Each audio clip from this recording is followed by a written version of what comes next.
تو جناب پروگرام کے پہلے حصے میں ہم نے بات کی، کچھ کہتے ہیں نا پاکستان تحریک انصاف کی ہم نے کتھا سنی دکھ بھری. ہمارے ساتھ اب ذرا ایک اور بڑے اہم موضوع پہ بات کرتے ہیں. سوال یہ ہے کہ جناب جب تحریک انصاف کا مان لیا کہ ان کا جو احتجاج تھا تتر بتر ہو گیا، لیکن اس کے بعد کیا حکومت کے ہاتھ جو ہیں مضبوط ہوئے؟ کیا پاکستان کا جو جاری و ساری سیاسی بحران ہے اس کا خاتمہ ہو گیا؟ ہم اس اہم موضوع پہ بات کریں گے. ہمارے ساتھ ایک معروف تجزیہ کار حفیظ اللہ نیازی صاحب موجود ہیں. بہت شکریہ نیازی صاحب اپنا قیمتی وقت دینے کا.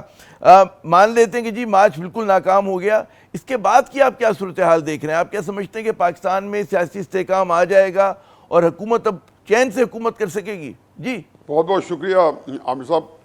دیکھیں جی، ایک تو آسان سی ایکویژن ہے جی کہ اگر تحریک انصاف کی کوئی کال جو ہے وہ ناکام رہتی ہے تو لا محالہ اس کا جو ہے فائدہ حکومت کو پہنچنا ہے.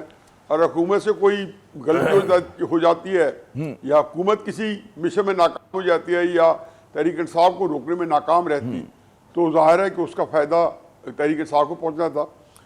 لیکن صورتحال یہ ہے کہ جی یہ جو اس طرح کی صورتحال ہے وہ اصل کا مسئلہ یہ ہے کہ کیا ہمارا جو ایک سیاسی بحران ہے ملک میں وہ اسے حل ہوگا؟ میرے نزدیک سیاسی بحران کا اس سے کوئی تعلق نہیں ہے. باقی اگر حکومت نے کوئی غلطیاں کی تو اس کا پھر فائدہ تحریک انصاف کو پہنچے گا.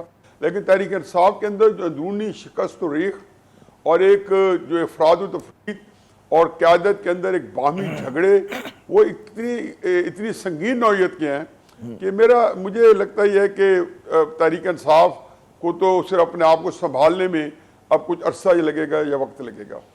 نہیں، آپ نے بالکل درست کہا، کیونکہ بالکل خبریں آ رہی ہیں کہ استعفے بھی آئے ہیں. یہ بھی خبر آئی ہے کہ جناب اب قیادت میں تبدیلی آ گئی ہے، اسد قیصر صاحب کو ذمہ داری دے دی گئی ہے. پاکستان تحریک انصاف سے ایک احتجاج کی جو ایک کہتے ہیں کہ منصوبہ بندی میں کمزوریاں کوتاہیاں تو رہیں، لیکن پھر میں اسی سوال پر آؤں گا کہ پی ٹی آئی بے شک مشکل میں، حکومت مشکل میں، لیکن جو عمومی ریاست کے اندر جو ہم دیکھ رہے ہیں کہ مختلف چیلنجز ہیں، مختلف بحرانوں کا ہم لوگ شکار ہیں، وہ تو حل نہیں ہوتے ہوئے نظر آ رہے. دیکھیں جی، حکومت کی لیجیٹمیسی پہ جو بندے اعتراض کرنے والے ہیں وہ تو اس وقت ایک اپنے اندرونی بحران کا شکار ہے.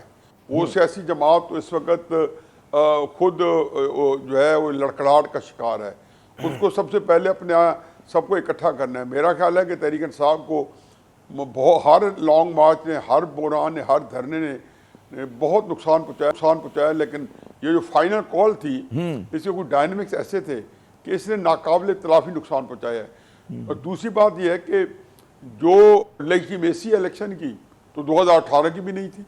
یہ تو ہائیبرڈ سسٹم جو 25 جولائی 2018 کو انٹروڈیوس کرایا گیا ہے اس کی انٹینسٹی بڑھتی جا رہی ہے. اب 2024 کے الیکشن میں اس کی انٹینسٹی ڈبل ہو گئی ہے. لیکن یہ ہائیبرڈ سسٹم تو 2018 سے ہم اس سے نبرد آزما ہیں، پوری قوم اس کو دیکھ رہی ہے اور ہم اس کو بھگت رہے ہیں، اور یہ ابھی تک وہ چل رہا ہے بلکہ اس سے زیادہ سنگین ہو گیا ہے. تو مجھے لگتا ہے یہ جی کہ حکومت کو تو میرا خیال ہے کہ باقی ہے آج اسٹاک مارکیٹ نے حکومت کو بالکل ساتواں آسمان پہنچا دیا. یہ کوئی عام واقعہ نہیں ہے. کچھ بھی کہہ لیں، 1 لاکھ کی فگر جو ہنسا ہے وہ کراس کر جانا اسٹاک مارکیٹ کا ایک پاکستان کے تناظر میں انہونی بات ہے، جو کہ 2 سال پہلے 40 لاکھ یا 42 لاکھ تھا، 40,000 یا 42,000 تھا. آج وہ 1 لاکھ کراس کر گیا. تو مجھے لگتا ہے کہ اس اینگل پہ، انویسٹمنٹس کے اینگل پہ جو ہے ایکسپورٹ تھوڑی بہت بڑھ گئی ہیں، ریمیٹنسز بڑھ رہی ہیں، تو اس سے تو حکومت کو جو ہے ٹیکس کلیکشن بہرحال پہلے سے بہت بہتر ہے. آپ نے بڑا اگریسو ایک ہدف دیے ہوئے 13 ٹریلین روپے کا. تو یہ کوئی عام مطلب یہ غیر معمولی ایک معیشت میں اسٹیبلٹی کے بالکل آپ درست کہہ رہے ہیں. اس سے وہ اشارے نظر آ رہے ہیں. آپ نے اس کا اثر پڑے گا. اور دوسرا سیاسی طور پہ بس عامر صاحب ایک بات ایڈ کر دوں. سیاسی طور پہ ویسے ہی راوی نے ان کے لیے چین لکھنا ہے، کیونکہ اصل میں سیاسی طور پہ جو ان کا سکون جیسے چھینا ہوا تھا یا جو دباؤ تھا یا پریشر تھا وہ تو عمران خان صاحب کا تھا. اگر عمران خان صاحب بھی سیاست کے اندر دم خم نہ رہا تو ظاہر ہے کہ ان کو پھر ادھر سے یہ بھی آسودگی آ جائے گی سیاسی معاوضہ. اچھا، آپ نے نیازی صاحب ایک بڑا اہم نقطہ اٹھایا کہ ناقابل تلافی نقصان اس آخری پہنچایا ہے. اس کی ایک تو ذرا سی وضاحت کر دیں اور ہمیں یہ بھی بتائیں کہ کیا منصوبہ بندی میں کہاں غلطی ہوئی پی ٹی آئی کو آپ کے نزدیک؟ کیا ان کا مس اسٹیپ تھا کہ جس کی وجہ سے آپ یہ کہنے پہ مجبور ہو گئے کہ جی ناقابل تلافی نقصان؟ جی پہلی بات تو یہ ہے کہ ناقابل تلافی نقصان اس کو تحریک انصاف نے خود بنایا ہے.